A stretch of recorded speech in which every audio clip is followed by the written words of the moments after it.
गांव के बुजुर्ग हमेशा अंधेरे से आगाह करते थे।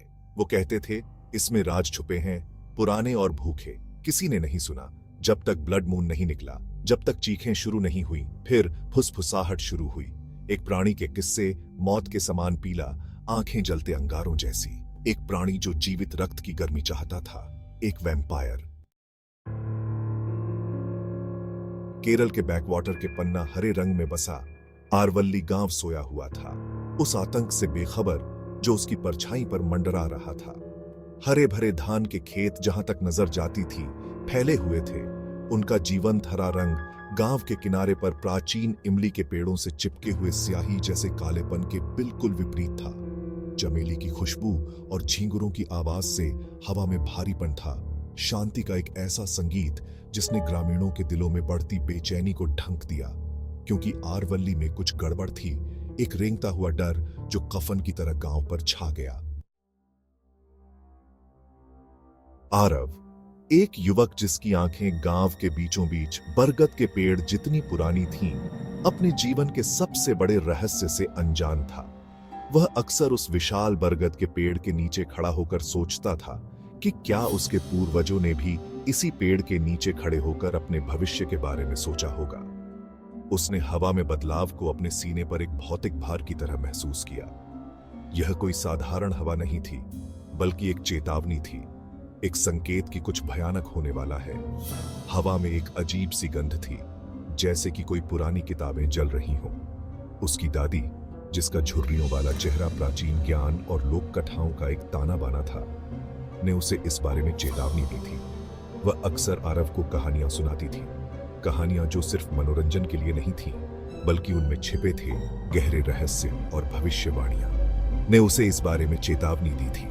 उसने कहा था कि एक दिन आरव को अपने पूर्वजों की तरह एक बड़ी जिम्मेदारी उठानी पड़ेगी। यह जिम्मेदारी सिर्फ उसके परिवार की नहीं, बल्कि पूरे गांव की थी। फुसफुसाहट में की गई भविष्यवाणी के बारे में पीढ़ी दर पीढ़ी चली आ रही है।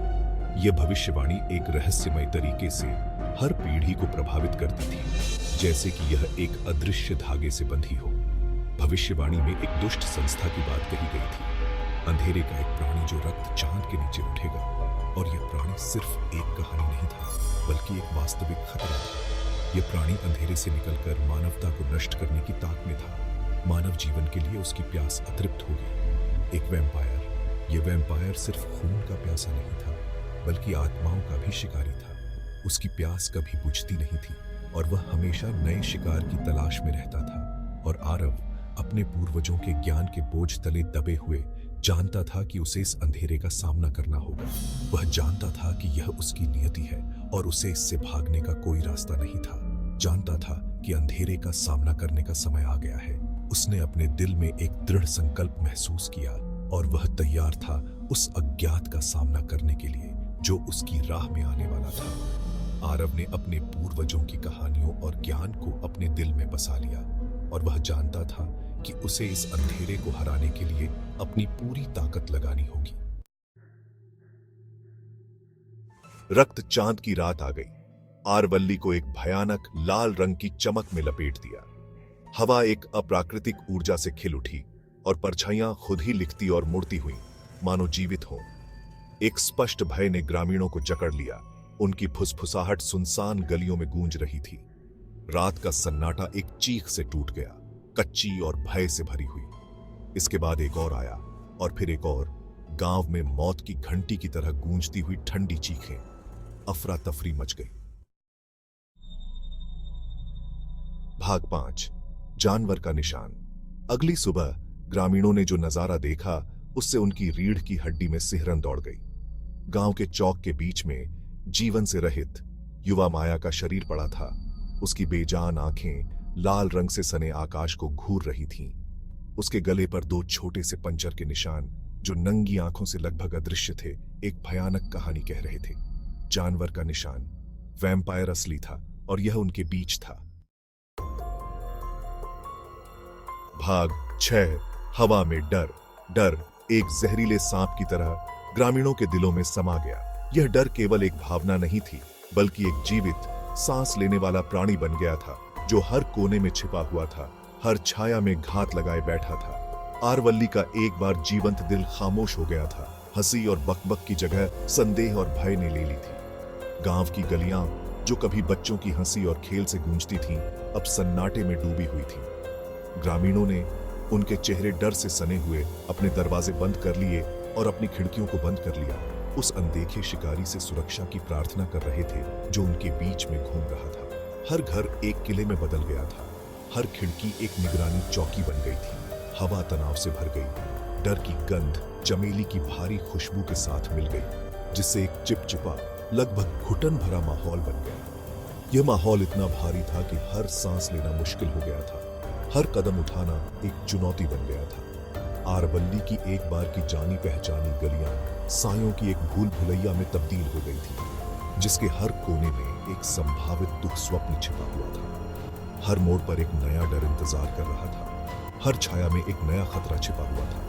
यह गांव अब एक भूतिया जगह बन गया था, जहां हर कोई अपने ही डर के साए में जी रहा था। भाग 7 शिकार शुरू होता है।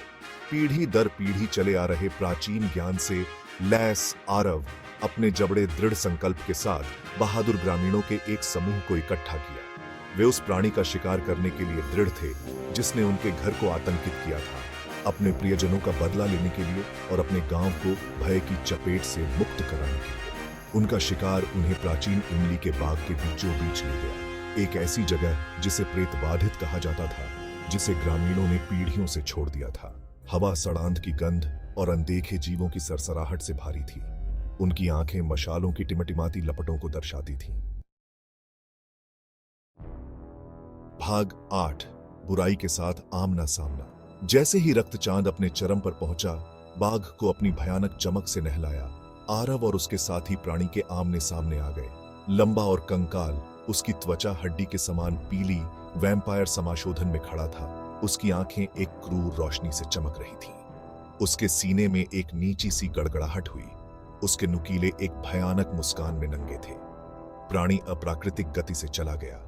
उसके लंबे नुकीले पंजे चांदनी में खतरनाक रूप से चमक रहे थे। अंतिम टकराव शुरू हो चुका था। भाग 9 एक चौंकाने वाली खोज। जैसे ही आरव ने चांदी का खंजर उठाया, वैम्पायर फुफकार उठा। उसके चेहरे गुस्से से विकृत हो गए, लेकिन जैसे ही खंजर अपने निशान तक पहुंचने वाला था, प्राणी झिलमिला गया। उसका रूप बदल गया। उसके चारों ओर की परछाइयां घूमती हुई और आपस में मिल गईं। ग्रामीण हांफने लगे। उनकी रगों का खून जम गया, क्योंकि उनके सामने खड़े होकर भयानक चांदनी में नहाए हुए वह राक्षसी प्राणी नहीं था जिसकी उन्होंने कल्पना की थी, बल्कि उनका अपना ही था। एक विश्वसनीय बुजुर्ग। उसकी आंखें ठंडी खालीपन से भरी हुई थीं। भाग 10 अभिशाप जीवित रहता है। यह कहानी एक ऐसे अभिशाप की है जो पीढ़ियों से चला आ रहा है। एक ऐसा अभिशाप जिसने कई जिंदगियों को तबाह कर दिया है और अब भी अपनी पकड़ बनाए हुए है। बुजुर्ग, उसका चेहरा एक खामोश चीख में बदल गया, जमीन पर गिर गया। जिस अभिशाप ने उसे अपने कब्जे में ले लिया था, वह एक कमजोर खाली खोल को पीछे छोड़ते हुए उठ गया। उसकी आंखों में एक अजीब सी चमक थी, जैसे वह किसी और दुनिया में देख रहा हो। यह अभिशाप उसकी आत्मा को खा गया था, उसे एक जीवित लाश में बदल दिया था। वैम्पायर को मार डाला गया था, लेकिन जीत खोखली लग रही थी। यह एक ऐसी लड़ाई थी जिसमें कोई भी वास्तव में विजेता नहीं था। हर किसी के दिल में एक अजीब सा डर था, जैसे कि यह अंत नहीं बल्कि एक नई शुरुआत थी। वैम्पायर की मौत ने एक नई दहशत को जन्म दिया था। ऐसा लग रहा था कि भविष्यवाणी केवल आंशिक रूप से ही पूरी हुई है। भविष्यवाणी में कहा गया था कि एक दिन यह अभिशाप पूरी दुनिया को अपनी चपेट में ले लेगा, और अब यह भविष्यवाणी धीरे धीरे सच होती दिख रही थी। हर कोई इस डर में जी रहा था कि अगला शिकार कौन होगा। पीढ़ी दर पीढ़ी चला आ रहा अभिशाप एक और शिकार का दावा कर चुका था, उसे एक राक्षस में बदल दिया था। यह अभिशाप एक ऐसी बीमारी की तरह था जो धीरे धीरे फैल रही थी, हर किसी को अपनी चपेट में ले रही थी। कोई भी इससे बच नहीं सकता था। जैसे ही आरव ने बुजुर्ग के बेजान शरीर को नीचे देखा, वह इस भावना को नहीं झटक सका कि असली आतंक अभी खत्म नहीं हुआ है। उसके मन में एक अजीब सा डर था, जैसे कि वह भी इस अभिशाप का अगला शिकार हो सकता है। उसने महसूस किया कि यह अभिशाप अभी भी जीवित है और अपनी अगली शिकार की तलाश में है। वह जानता था कि अभिशाप जीवित है। यह एक ऐसी सच्चाई थी जिसे वह नकार नहीं सकता था। यह अभिशाप उसकी जिंदगी का हिस्सा बन चुका था और अब उसे इससे लड़ना था। लेकिन क्या वह इस लड़ाई में जीत पाएगा? यह एक ऐसा सवाल था जिसका जवाब किसी के पास नहीं था।